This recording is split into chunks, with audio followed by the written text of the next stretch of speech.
Okay, Fight Freaks, this is your boy Big Steve G, and welcome to another podcast on TheTitleFight.com. In this session, we're going to preview upcoming bouts as well as discuss current topics making headlines in the sport of boxing.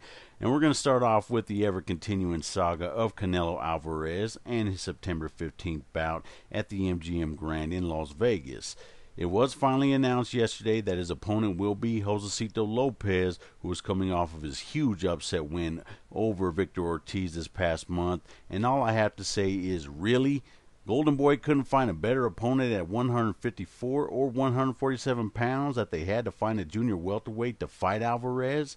The whole point was to find an opponent who can provide a true challenge to Alvarez, and Lopez doesn't seem to fit that description.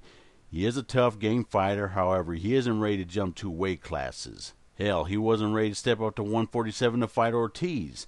Alvarez poses a huge size advantage to the much smaller Lopez, plus a bigger edge in punching power. They're not even meeting at a catch weight, which should be normally the case in this situation. The Lopez camp should have at least requested a catch weight of 150 pounds so they could meet on more even terms. However, it's not the case, and they will meet at 154 pounds.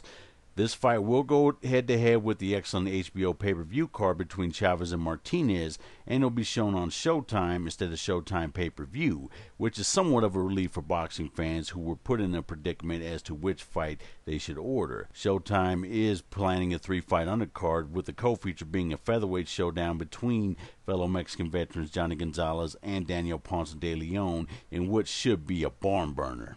Golden Boy's undercards are usually stacked, and the remaining 2 bouts on the televised card need to be in order to seriously compete with the top-ranked HBO pay-per-view card.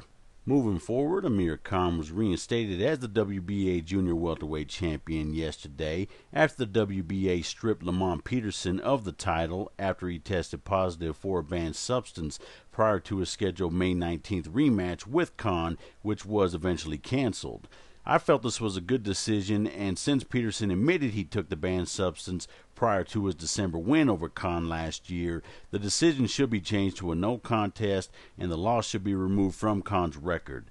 In either case, we have a 140-pound unification bout this Saturday night on HBO when Kahn takes on fellow title holder Danny Garcia, which should be a great fight, so make sure you tune to HBO on Saturday night. Also, don't forget to tune in to Friday Night Fights on ESPN2 tomorrow night, as the always fun and exciting Glenn Johnson will be in action. Well, that does it for this session, Fight Freaks. Until next time, this is your boy Big Steve G. Have yourself a good one.